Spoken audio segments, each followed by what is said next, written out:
Hi, and welcome to RealClearFetish Talks RealClearPlay, a podcast that dives into sobriety, kink, and everything in between.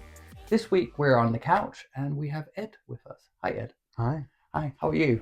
Good to be here. Yeah, thank you for coming. Feeling very Christmassy. I know, and as someone watching cannot spot some Christmas decorations, they can't actually see the tree, so that's fine. But as you know, these are pre-recorded, so this has been recorded in December, but we are actually coming out in March time. So yeah. But it's all for you, just for a little bit of Christmas cheer. Yeah, I love it. Winter Wonderland. Yeah, absolutely. To start with, I do 4 standard questions, and then we'll just see where the conversation goes.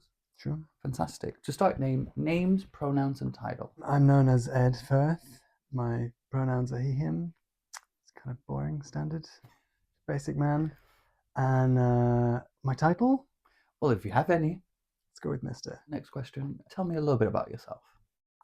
What would you like to know? Just like a little short intro so they can get a little snippet of who you are. So I'm a graphic novelist and a portrait artist. Do a little bit of illustration as well. And I also run a life drawing session. And that's it, basically. Just all of that. Fantastic.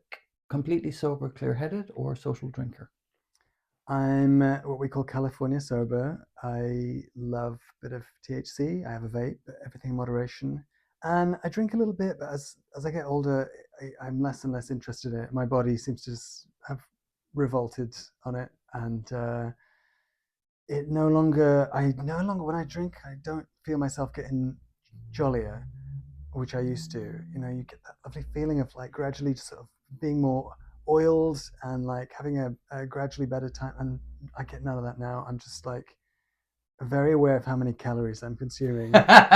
Yes. For very little return, and knowing that even one glass is going to make me feel like shit the next day, or is at least going to disrupt my sleep. I'll wake up in the middle of the night and stuff like that. So there's just been this gradual trade-off of pleasure to discomfort, so when I drink now, really it's only because somebody puts one in my hand and I'm like, oh, okay, maybe this one will be nice. Yeah. And every time I'm just like, why did I do that?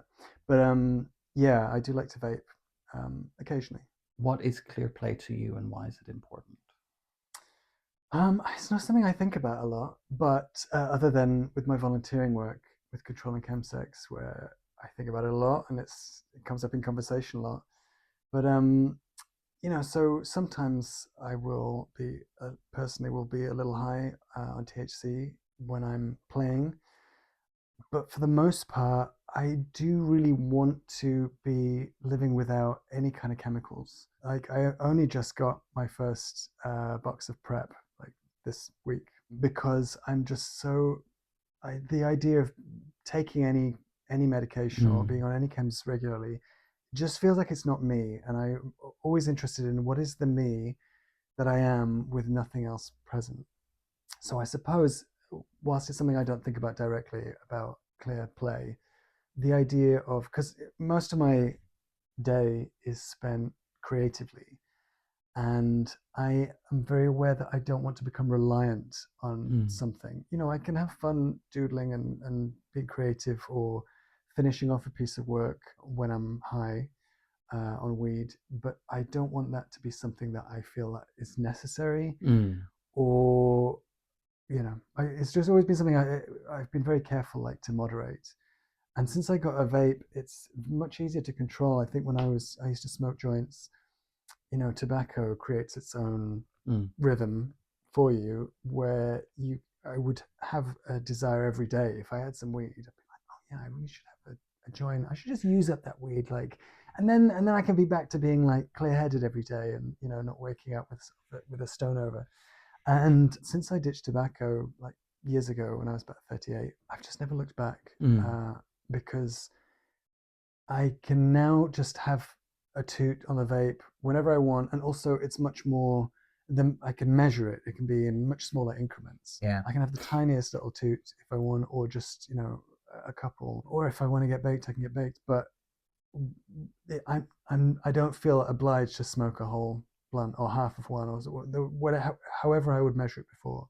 So I feel a lot more in control than I did then. I found the right medium for me. Yeah, so yeah, it's interesting, like you talking about cutting out the tobacco, because like one of the things I always hear when people are in early recovery is like how much more they start smoking, Mm. and it almost becomes its own thing. It's absolutely better to do tobacco than maybe crystal meth and being high off somewhere, but it's tobacco is a horrible one. Like we finally Yeah. got my mum off it a couple of Wow. years back, but she had to end up in hospital before she came off it. So Yeah. It's very habit forming. So I'm maybe 10 years of my life when I was smoking tobacco.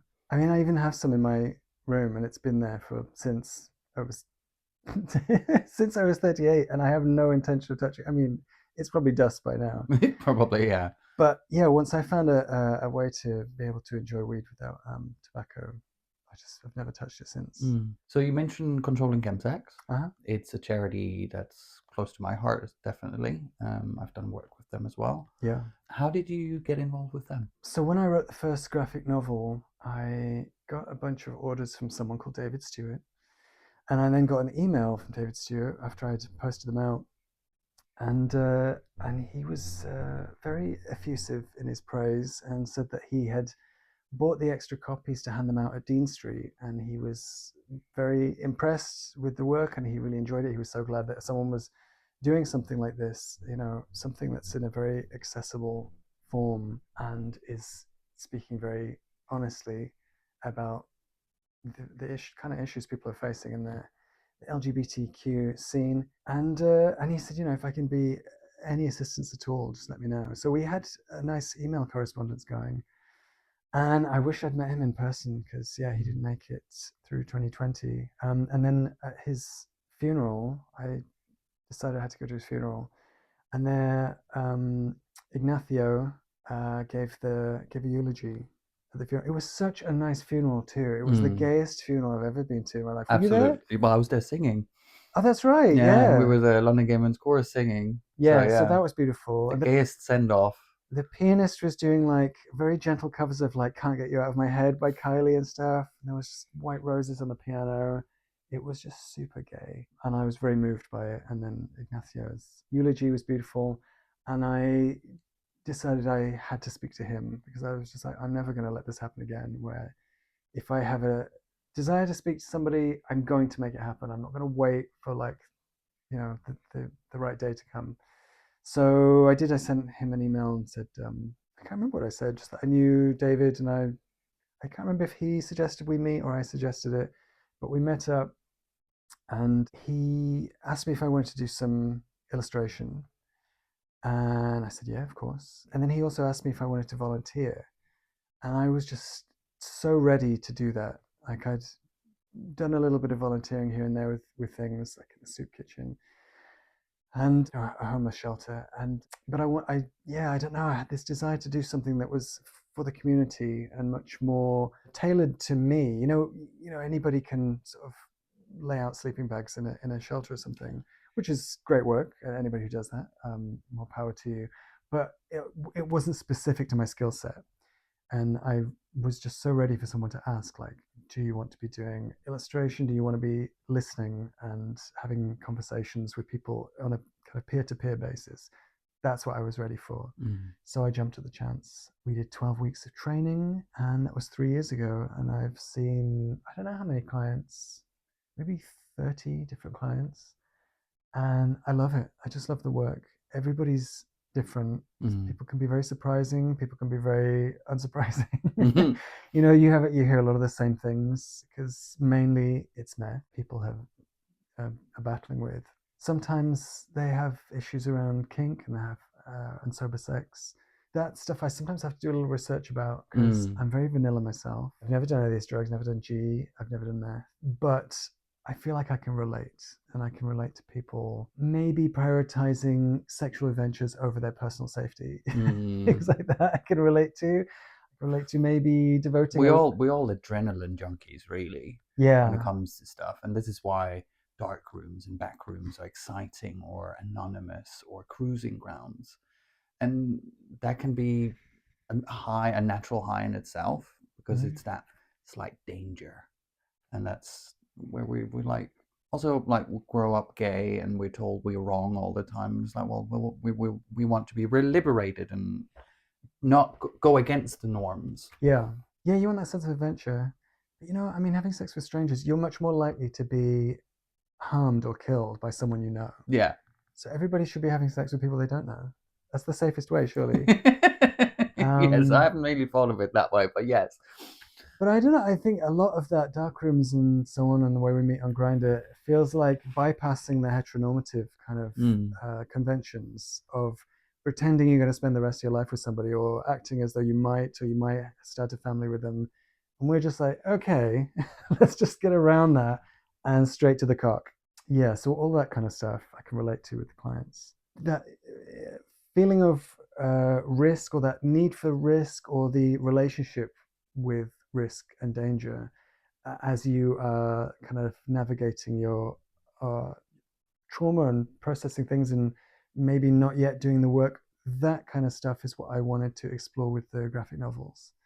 And some of my characters are into kinky stuff, and writing about that, it feels like a tightrope act, because I want to explore how people are putting themselves at risk, or how they are interested in something that's dangerous, the chems, but without in any way casting aspersions on the kink, or suggesting that there's sort of an inherent relationship with kink and drugs, or with kink and people, maybe getting paranoid and becoming an aggressive person. So sometimes writing about people acting aggressively, but finding a way to separate it from the kink and not suggesting that the two things are intertwined. Yeah, it's there is definitely a chemsex problem on the kink scene, especially, and this is me generalizing, but this is my experience, at least here in London, is like with fisting. It's so prevalent in the fisting scene. Yeah. A lot of my fisting friends are not into chemsex, so it's not everyone, but there is this, especially also people who become sober, they're like, oh, I won't never fist again. I was like, no, you can do it. If you got a hand in there whilst you were high, you can do it without. So there isn't a connection, but there's also not a connection to it, for sure. As someone who's kinky and sober, I appreciate you trying to do that tightrope in your novels, because that it's about not generalizing everyone is like that. So that's really important.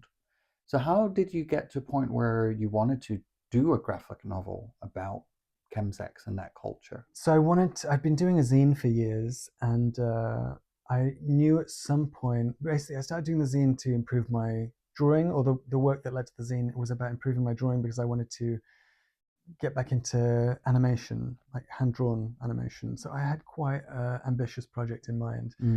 But I just loved the relationship between I love the relationship with the printed page and self-publishing. And it's such a great way to connect with people, and it's kind of old-fashioned, analog, it's a little bit retro. He says sitting in a room where there's like 300 vinyls, and it's something you can collect and hold. I mean, vinyl is like, the more vinyls being sold now than it ever has. And it's all the bloody same album, just in 3 different colors or 5 different colors. Well, that might have something to do with it. Yeah. It's you Swifties. Mine is Kylie. Kylie keeps reissuing stuff. Right. So yeah. And you can't say no to Kylie. No. She's coming out with Christmas album, so that's coming soon. Wicked. So yeah, it's about making something that people can actually hold and collect and enjoy. So I just really got into that, but I knew I'm always interested in how can I take this further, which is what a lot of people are like in kink as well. Like, how do you make it a little spicier? How do you make it a little more elaborate, bigger production? So I knew that at some point I was going to be making comics, and then I spent a whole year just kind of learning how to draw figures and trying to make short comic things, which I find the most difficult, to make something really concise, really short. A friend of mine had told me a story many years ago. He told me back in 2014, I think, when he first told me about this. And I didn't write this comic until 2019, about a chill out he'd gone to. And it just sounded so horrendous, so like apocalyptically awful. And it felt like this sort of exact opposite of what things could or should be, this idealistic kind of like brotherly love and exploration and support and exploring things freely. It felt so. What happened was, I'm not even sure if meth was involved, but there was a lot of drugs involved, and someone went into a G hole, and someone else started castigating him and effing and jeffing and humiliating him and calling him out for kind of spoiling everyone's fun. Meanwhile, everyone else is like coupled off and just completely blinkered and ignoring it, basically trying to have a good time and ignore it. No one really supporting or getting involved, which is like that's what people like on the tube, you know, when some horrendous person starts kicking off and everyone's just like, it's this self-preservation. Yeah. So it sounded like not really like when you think of an orgy or a sex party. You really think about people just sort of kind of ignoring something traumatic and not coming to someone else's aid.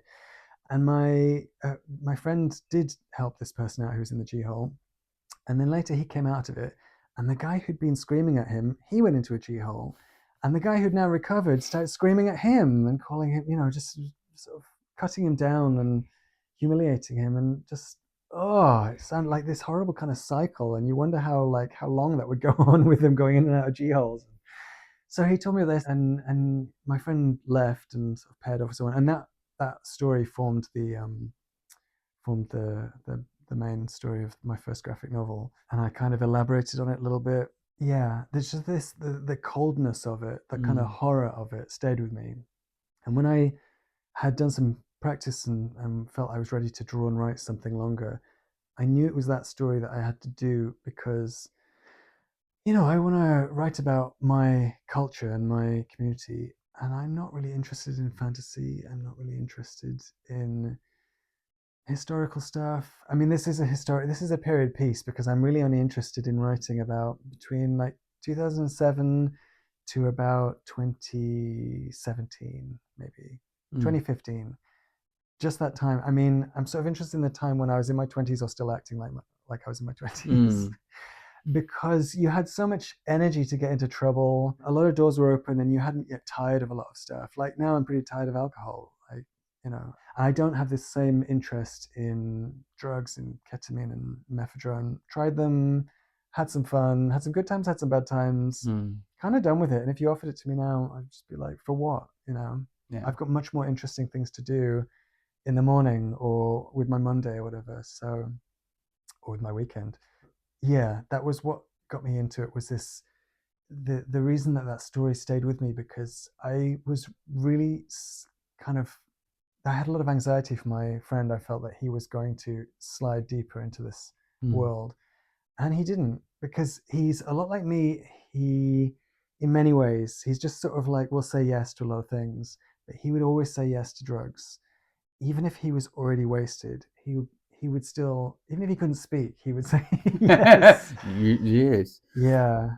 So we'd been to lots of messy parties together, and we'd like had lots of fun together. But I felt that he was going much further, and the people that he was getting involved with. So it was through him that I even found out about chill outs and chemsex. And when I realized, many years on, when I was ready to write this comic, that this stuff was still going on and it had probably got a lot worse, I knew that this was a story. It had sex. I wanted to write about sex, but I don't just want to write kind of titillating stuff. I don't want to write kind of fantasy sex. That I don't see a lot of drama or potential for like interesting conflict in there. So this seemed like a very pertinent thing to write about.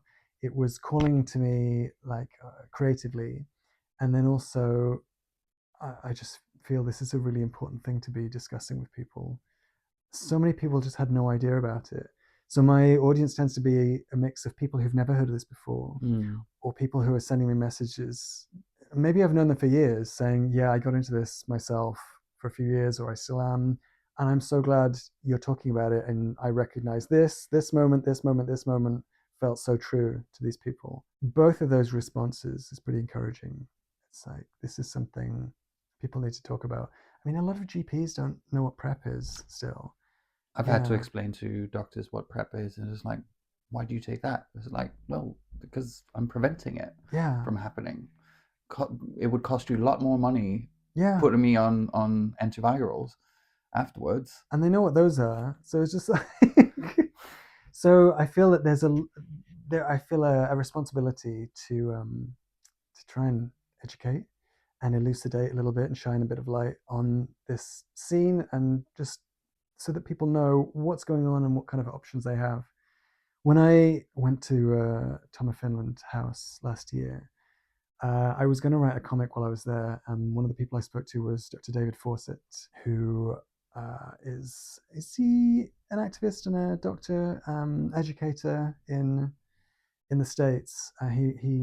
He was on one of Controlling Chemsex's courses, I think, Yeah, because I edited one of his videos because Ignacio needed it in bite sizes. yeah. So yeah, he was very good. And he was great to talk to. Anyway, so he knows a lot about chemsex in the States, and there's not a lot of support for it No, there. the thing is, like with chemsex, because it's like, oh, it's not a problem. What it is, like I was at a Stop AIDS event on the day before the 1st of December, and it's a charity for Stop AIDS, of course, Mm-hmm. but for World AIDS Day, but they still mention chemsex in connection with it, because we're seeing this almost not the same, but parallels to young men dying Yeah, because of this, yeah, because we're not talking about it, not yeah, taking it serious. I'm not saying anyone who does chems will end up having a problem. But G, meth, and methadone are dangerous drugs because yeah, they're so addictive. yeah, Not necessarily physical, but yeah. mentally addictive. I was never a physical dependent person when I was using, Okay. but it mentally just ground into my brain. So when I was wearing leather jeans, Mm-hmm. that would be a trigger. Yeah, And as a fetishist, that was really hard to admit, that all of a sudden the kink I loved had become dangerous to me. It is important that we talk about it. And it also sometimes, like graphic novelists like you, probably might provocate some reaction, yeah, because a lot of people might not have thought of it, and it's like, do people really do this? It's like, yeah, they do. But I'm assuming, like, you working with Controlling Semtex, and I'm not going to ask you to go into details about your clients, but I'm sure you've heard all sorts of stories in the last couple of years you were working with them. a lot of stuff. If it's okay, I'm going to finish what I was just saying about David Oh, Fawcett, oh yeah, yeah, please. and then I'll get to that. So yeah, so because thought I was going to be writing a comic in the States about chemsex, I spoke to Dr. David Fawcett, and I asked him, so we had a Zoom meeting, and I asked him if there was one thing that if there was anything that he would like a comic to communicate to people, and he said, please, like, let people know that you can come off meth, that there is a life after meth, that it is possible Yeah. to not always be addicted to it. And it sort of hit me like, oh, I really should be doing that. Just because I'm very early in this. I'm in it for the long haul. Like I've only written 2 graphic novels, and I'm planning to write a whole bunch more on this subject. It's just a subject it's very interesting to me. I want to write about sex. I want to be writing very graphic adult stuff. There isn't a lot out there. So I'm writing the kind of comics that I would like to see, and I'm not seeing.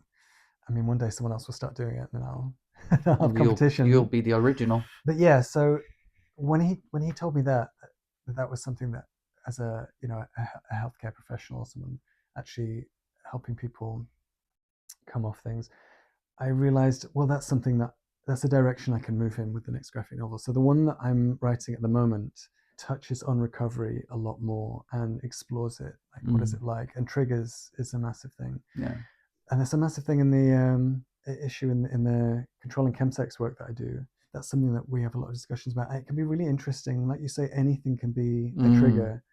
I think one of the ones that was very heartbreaking for me was one of the clients I was talking to said that just seeing men on the street triggers him. I just thought, fucking hell, you're in trouble then. Yeah. Because men get everywhere. Yes. But to not even be able to go to work without being triggered, that's bad. And it's little details like that really hit home for me, like how difficult this is for people as an illness or a situation, or however you would characterize it, to be in a situation where really take your mind off it at all, or if you can successfully take your mind off it, it's going to be redirected back to it. Even knowing that, if you've got to the point where it's ruining your life, and you still can't stop thinking about it, and these little things will trigger you. That was really heartbreaking. So that's something I'm exploring and depicting in graphic novel form at the moment. I have a story about someone just kind of being triggered. It's kind of fertile ground for me to. I don't use anything that people tell me in the sessions. That's sacrosanct. That's like not for sharing. But I get a lot of material from talking to other people, other not key workers, but people who've actually delivered the training. So people who work at controlling chemsex, and they'll talk about things in a very general way that's very anonymous. But they'll tell me things that have stuck in their minds, or things that they've learned along the way, and that will always jump out. Something that one of the people at controlling chemsex, been there for many years, I can't remember his name, but I should remember his name. He's Italian. Don't worry about it. I'm equally bad with names. He told me something when we were in training. So I had a one-on-one session with him where we were role playing, and he was playing the role of somebody who needed support. And this is before I'd had any clients, and we were doing this, I think, on Thursday or Friday before Pride, and he used that, and he talked about Pride being just a day that was all triggers. And that really inspired me, and I've written a comic that is about Pride. I've been working on it about 3 years now, and it's only about 8 pages. But it's, to think about Pride through that lens of somebody who's like, yeah, this will be fine. Everybody's going. I go every year, and this is going to be great. And not really taking into account, because you've got a plan. You have to be ready all of the time when you're in recovery. Life is chaotic. It's constantly throwing things at you. And somewhere like Pride is just going to be all people drinking, smoking, doing bumps of this and that, passing each other things, and hot guys with their shirts off, people going off to parties afterwards, after parties, going to clubs, going to sex clubs, everything. It's like, it's all triggers, like just packed into Soho or wherever you are. So that was an inspiration for a comic. Yeah, so the work I do with controlling chemsex is very inspiring. And yeah, triggers is massive. If anyone's been following my Instagram, they would have seen your drawings, because I repost a lot of controlling chemsex, and you do a lot of their illustrations. Yeah, and they're beautiful drawings, but it's also like you get this, because you get a glimpse into the messiness of it. yeah. You see these guys sitting on couches on their phones, and it's a bit of a mess around them, and it's like, my flat used to look like that on occasion as well, and I've been in flats that have been a lot worse than mine as well. Yeah. So a lot of people are like, oh, that can't be right. It's like, oh no, that's how it looks. And that's almost like a pretty version of it, because it's a piece of art. So you don't get the chaos of a still frame that can be, like you mentioned earlier, with people going into G-holes and the drama around that. Yeah. And it could be so traumatic being in those spaces, and a lot of people don't address that as well afterwards. Yeah. The trauma you experience. A lot of people with crystal meth or chemsex problems will have PTSD afterwards, and you just don't realize. Yeah. And a lot of people associate PTSD with someone who's been in the war, but it is a war. It's a war in your brain. Yeah. And people need to make that connection and be quite open about it. Yeah, I mean, yes, the images I've done for controlling chemsex, they have a lot of pathos in them, but I think it's really, if you kind of know, maybe if you've been out the other side of this stuff, and then if you haven't, maybe you're just going to see a good time. But I mean, whenever you see people on their phones, that always looks pretty tragic, even though we're constantly on our have phones. 5 guys in a room, and they're all supposed No offense if you're watching this on your phone. There's nothing personal. I'll be watching it back on my phone too. Yeah. But yeah, I mean, when you see people together, but they're sort of very isolated. Yeah, sometimes it's these little details and that's what I'm so interested in with these graphic novels is the little details of I mean, there's one drawing I've done that I haven't found the right comic for it yet, but somebody is tipping their drugs using a card, like a greetings card, but it's a like save the date wedding card. And I don't know, sometimes I just kind of put things together, and then when it's on the page, I'm just like, oh, that's like, I don't know, it has a lot of potency to it. And just kind of like, it's just like the sort of the Peter Pan never growing up, like people are still having their fun, which we should. You don't need to grow up, you can still have fun, but maybe life is passing you by. Not that I think getting married is particularly essential, but the contrast between the sort of life that someone else is having and the life that this person is having uh, is boiled down in that image where you're using like someone's wedding invitation basically to get your drugs into the pipe. But it's also Stuff like that is just very exciting images to find for me, because I'm just like, this it's kind of brings it's it together. it's also the symbolism of the amount of times when we're in addiction, we cancel stuff. Right. Or we can't go to Yeah. that birthday because we're using. We can't. I'm on a calm down then. I can't do that. Yeah. The amount of times I've cancelled things because I'm either on a calm down or I'm planning to do something else and I need at least 3 days recovery afterwards. Yeah. Or I've literally been at a birthday in a pub and gone, I have to leave now Right. because I'm off to chill out. Yeah. Yeah, it's a powerful image because that wedding might even be going on in that moment, Yeah. and they've said no to do that. Yeah. Or And they forgot. oh, they forgot. Yeah, and that's the imagery, that's the commentary on it. Yeah.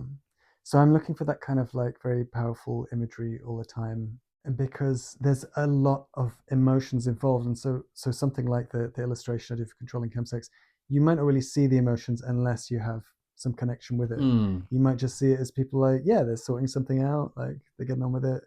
Or you might just see, you kind of maybe project on to them that these are people who maybe they're having a good time, maybe they used to be having a good time, maybe they're going to be having a good time, but how long will this last, and how much is it really costing them?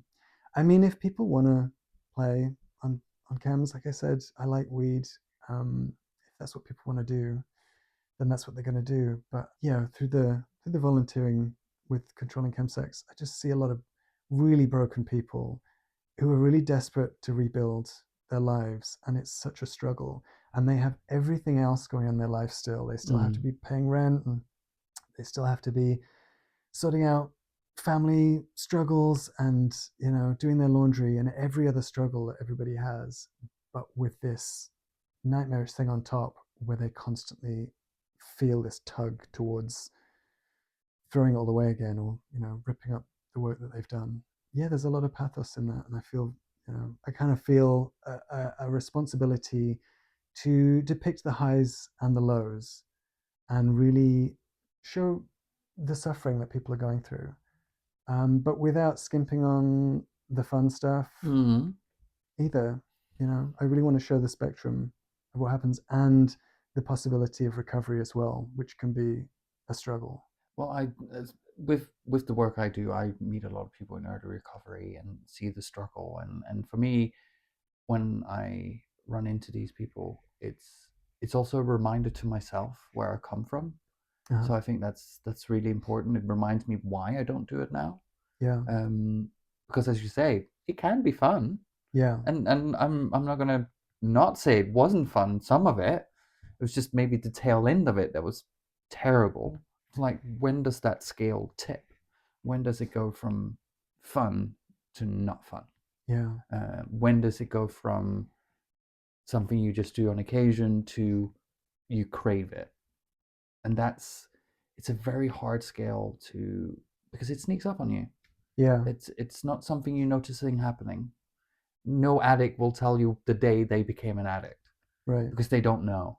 yeah, I never believed I would become an addict because I had a very strong opinion about what an addict looked like, really, because I grew up with alcoholics in my life. okay, So I had a very like, they're weak-willed, they're just bad people in my head, but that was my experience as a child. So all of a sudden having to sit in a room and going, hi, my name is Ralph, I'm a crystal meth addict, that was hard. That was yeah, a hard recognition and admitting that. was terrible, Yeah. absolutely terrible. And it's a process. I get like harm reduction is really important, and that is where people figure out where they're at and what they want to do Yeah. along the way. So in your novels, do you have like a center character, or is it different stories and different characters? It's different stories at the moment. I'm interested in showing a lot of different kinds of experiences and different drugs. I mean, mainly those three, the three The worst whole ones. eternity, yeah, Yeah. as they're cutely named. Yeah.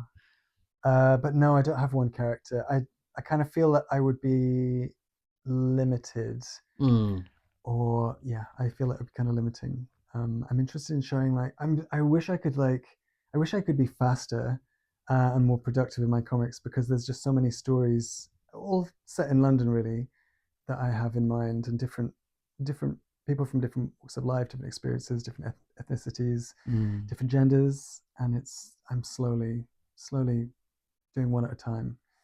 Yeah, what you were saying then about when people have an idea of what addiction looks like. One of my clients, I remember him saying quite early on, he was like, because I don't want to become one of those people who's just like doing drugs all the time, and they can't stop, and they can only have sex with drugs. And I sort of, not without really thinking what I was doing, I said, you mean like an addict? And he just went, fuck. And he went, oh, I forgot how these truth bombs keep dropping when you do, and you get into whatever it is we do, key working, because it was the second time that he'd come to us, and yeah, he just didn't see he just didn't really realize what he was saying or how he was living until I put it in those terms, and I immediately thought, oh god, if I said too much of it, like, this is going to traumatize him. But it was very powerful for him to recognize that that's what he was describing, and that was how he was living. He was great though. He showed a lot of change. Yeah, it's great when the clients are really ready to do the work, and by the time they talk to us, they usually are. And sometimes they say they're ready to do the work, and then you realize they're not really doing it, and maybe they'll come back to us. You hope so, definitely. Like, I don't want people to give up on themselves. That's the thing with recovery, or like the different stages of recovery. It's like grief. It's like letting go of something. You have like anger, sorrow, happiness, all this muddled into one thing. I think one of the biggest things I had anger about was not being able to drink. Right. And I'm not an alcoholic at all, but I just realized, oh, I can't drink because that will lead me to meth. Yeah. It's just too connected, because my inhibitions go, and that means, oh, I'll just go on to the next thing. So alcohol is just not an option. Yeah. And I had so much anger about that, not being able to be like everyone else. Where I've kind of more come to the conclusion now, it's like boring being like everyone else. But sometimes I do get those frustrations, especially in social interactions, like in bars, because I don't have anything to fall back on. I can fall back on a Red Bull, but that just makes me slightly jittery, not necessarily social. But that's the heaviest I can do. And with an addict's brain or a slightly neurospicy brain, sometimes it just doesn't work. And I just like have to do a slight exit and just go, okay, fine, it's not working today. That's fine. Yeah. But it's addiction and recognition and admitting is a process. Yeah. Because we're telling ourselves a story all the time. We're sort of running this narrative, and we're sometimes very reluctant to kind of upgrade or downgrade ourselves, the protagonist of the story, into a victim or a villain or anything, anything that kind of destabilizes the narrative that we have.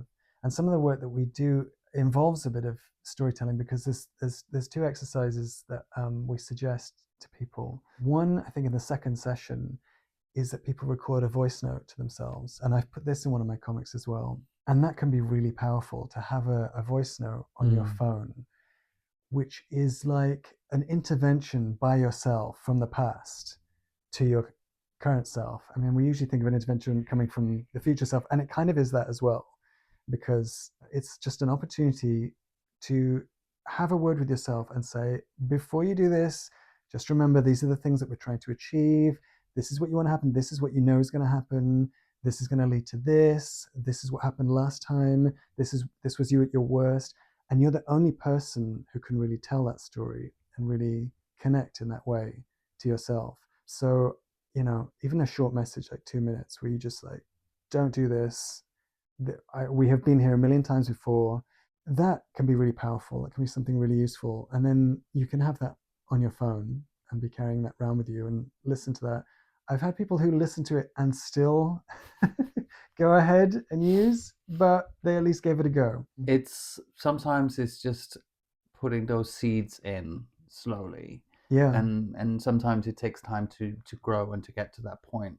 It's funny you talk about that. I filmed like in really early start recovery. I filmed myself on a calm down. Yeah. I did a course with London friend called SWAP, Structured Weekend Antidote Program. They don't do it anymore. Unfortunately, COVID killed that. Okay. But I used that video because at the end of those 4 sessions over 4 weekends, we did like do a presentation about yourself. What have you learned? Blah blah blah. And I used poems, pictures of like different stages of my addiction, stuff like that. And I used that video clip. I sent the whole group into fucking meltdown because it was like they needed a 20-minute break afterwards. I'm very good at pulling on heartstrings. Like when I put something together, if I put my mind to it. But yeah, it completely broke a room. Wow. But unfortunately, I can't find that clip anymore. I must have deleted it. It was quite a traumatic clip. Yeah. Of just me on a massive calm down. Yeah, sometimes that's the best time to record it. Sometimes when the client has relapsed, I jump in there and I'm like, maybe you could record yourself a message because they are going to be able to reconnect with that dark place that they're in. I've had to come down from things like coke and stuff. Fucking hell, it's bleak and just. And this is the sort of thing that I draw on when I'm writing my stories and I'm writing about things I haven't actually experienced. I've definitely had come down from other things, and that bleakness that you feel, that feeling of like no pleasure, no joy, no hope. You're just kind of at your absolute worst, and you sort of feel hollowed out. That's a good time to record a message, because then you have a sort of document there. You have a way to connect with it and way to remember it, because the addiction can be so good, so persuasive and seductive, going, oh, Corn, you deserve it. Like, it's been a long time. It's been months. You've been sober for months. Like, now it's okay to. And if you have that message there, just to remind you, hold up, let's hear the other side of this argument. Yeah, so that's one of the really valuable storytelling exercises. And then the other one you kind of mentioned before, breaking up or grieving the drugs. And so we suggest sometimes that you write a letter breaking up with the drugs and saying goodbye, saying it's over.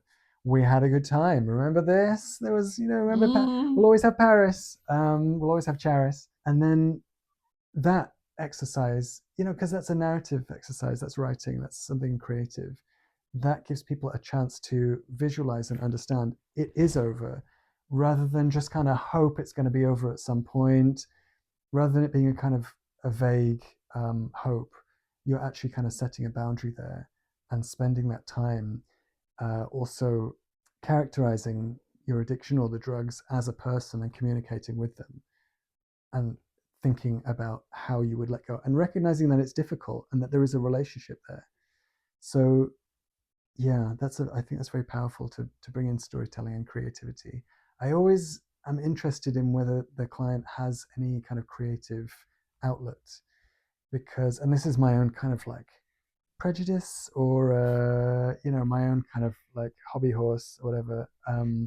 I do think creativity is so important, and you can live without it, but if your life just is work and like recreation and which includes sex, I do feel like it's really important and very helpful for people to have a creative outlet. A lot of people think that creativity is something that they aren't allowed to do because they're not good at it. And I think it's really important to recognize that it's a kind of play and playfulness with no set outcome. that is nothing to do with work, nothing to do with family necessarily. It's just this opportunity to express and explore with no limits and no expectation. I think everybody kind of needs, and people find it in different ways. I mean, perhaps for some, like gaming is kind of creative. I mean, you could argue whether it is or it isn't, but it's indulging in a way that is not entirely passive. Like watching films and TV is just very passive, and someone else is entertaining, someone else is really doing all the creativity. And I just think it's so important, whatever it is, to find some way to be creative. And that could be dance, it could be ice skating, it could be, something where you're just moving in a way where you're just deciding how to move. It doesn't necessarily have to be, you have to be a great artist, or you have to, learn how to do ceramics or something. And I always feel when someone doesn't have, when one of my clients doesn't have anything creative, I'm always concerned for them. I'm just like, well, then how are you really going to get through this when every situation you're in, you're going to be very much feeling, you're going to, I don't know, if you're not accessing flow states, flow state is just when you are completely, you forget the outside world and time passes and you're just focused on your task. And it's not a task that's for money for someone else. It is a task that you are just immersing yourself in for the sheer pleasure of it, for just occupying your mind. And I feel, whilst it's not essential to recovery, I feel that's really going to help to have something like that. And if you don't have something like that already, find something. And recovery is an opportunity to completely start over or completely invest in yourself and really discover things that you hadn't discovered before, and have a bucket list and be ticking things off. This is the time to go skydiving. This is the time to learn, country dancing or photography or whatever it is that you have wanted to do and you haven't yet done. Do it now. This is a really great time to be doing that. I mean, it might not be, it depends where you are in your recovery. But if you're at a stage where you can, you're ready to explore new things or return to things that you haven't done before, I think that's really essential to a full life. And something like chems can take the place of creativity as well, because that can transport you and it can kind of elevate you and feel like you're accessing higher states of consciousness. But yeah, actually making something and the pride and the cultivation of curiosity and excitement, alone or with a group, there's nothing like it. And it is thrilling, and it has the kind of some of the thrill, some of the excitement, some of the unknown that chems have. And I feel it's, I always try and gently encourage people if they have nothing at all creative in their life. It's like, well, what could you have? Maybe try this. What could you try? And usually they're like, oh, I can't draw. Well, would you like to learn to draw? No, it doesn't interest me. Well, then okay, then it's maybe not do that. Then that's not the thing to choose. But I think I do feel, and this is just a personal opinion, I do feel that everybody should explore something creative, and I do believe that will help in recovery, because recovery isn't just about abstaining and sacrificing. That's what we would refer to in recovery term as white knuckling it. Yeah. Because you need more than just stopping. Yeah. Stopping is the easy bit. It's what comes after. That's the hard bit. And I definitely go through periods where I can feel I'm white knuckling it and I'm not doing enough for my recovery. And that's why I kind of have to pull my boots up and actually do something, because that's shaky ground for me. But like you talking about, the reason I'm sitting and smiling at what you're saying, because I relate so much to it with the creativity. In the 9 years I used, creativity was out the window.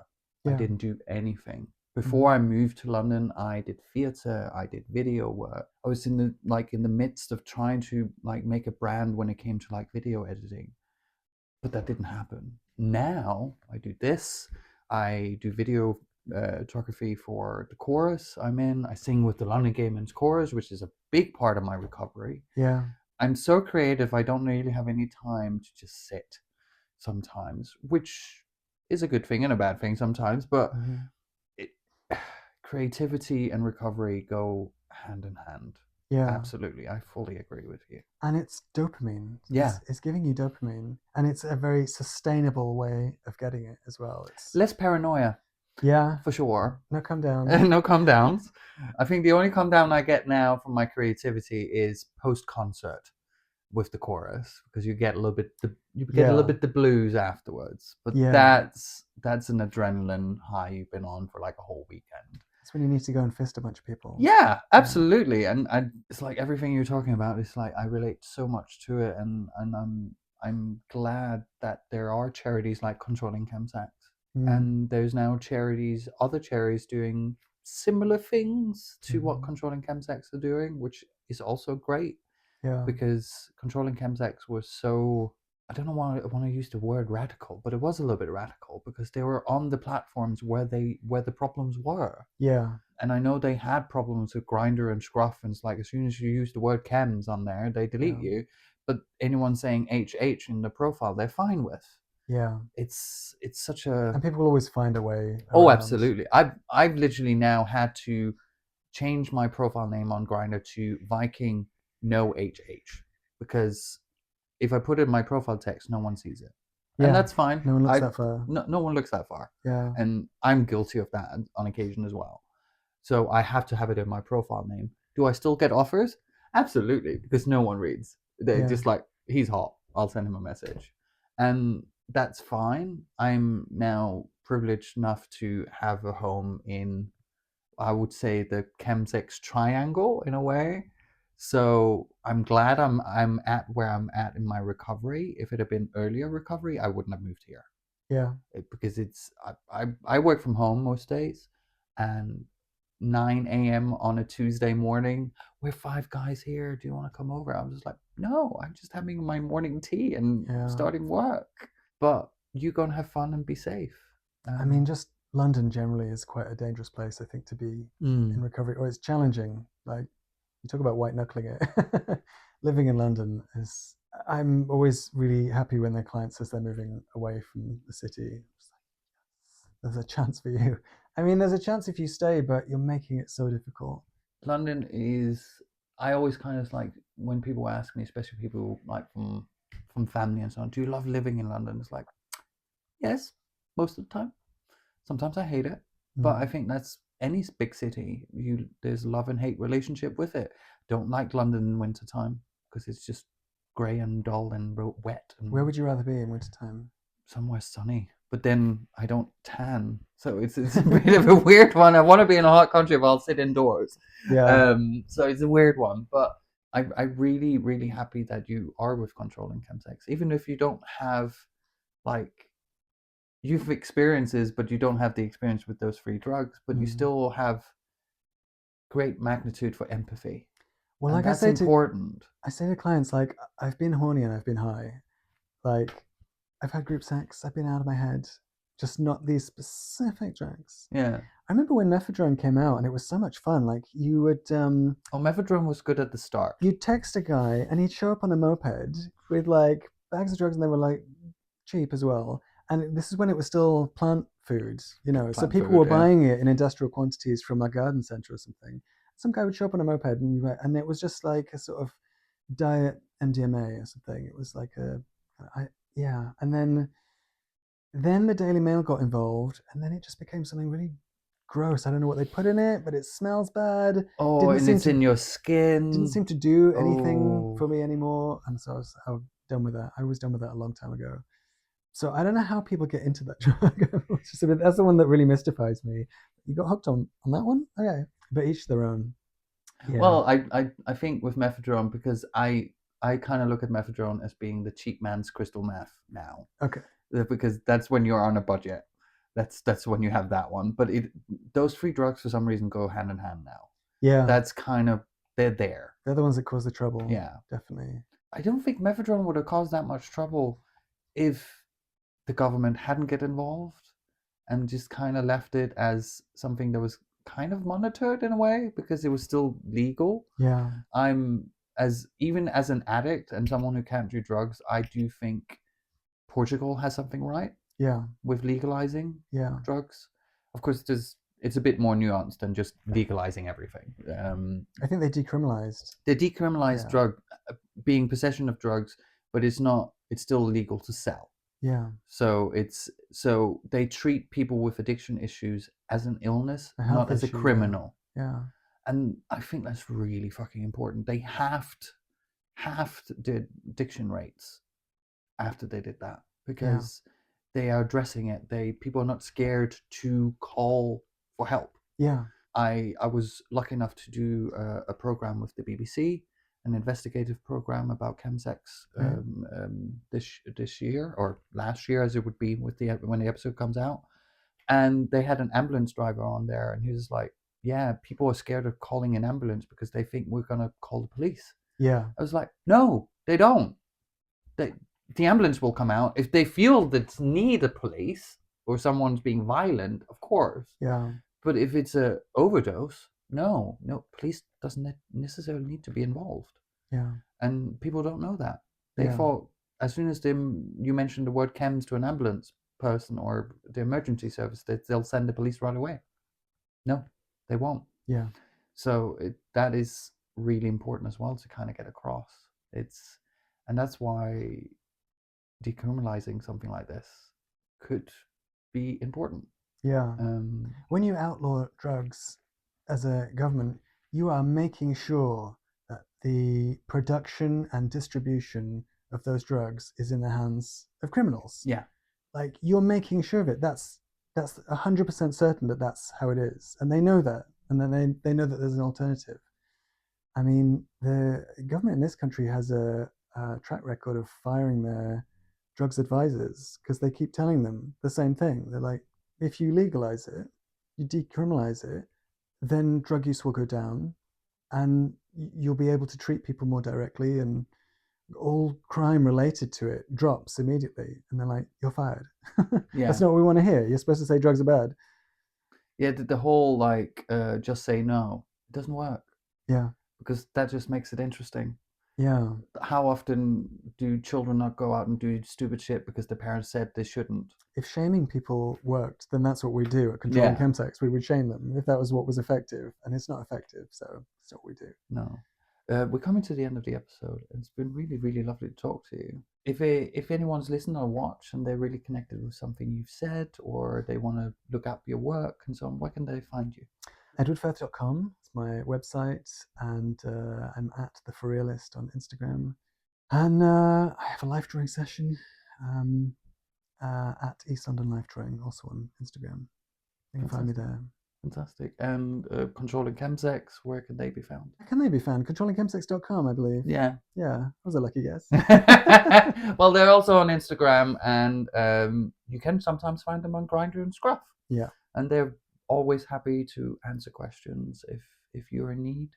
Yeah, if anybody has any issues around chems, then please contact Controlling Chemsex. You will be able to get support from us. There's all kinds. We have an email program, we have key working, we have psychosexual therapists, we have a whole bunch of stuff. So it's a good place to start if you have any questions.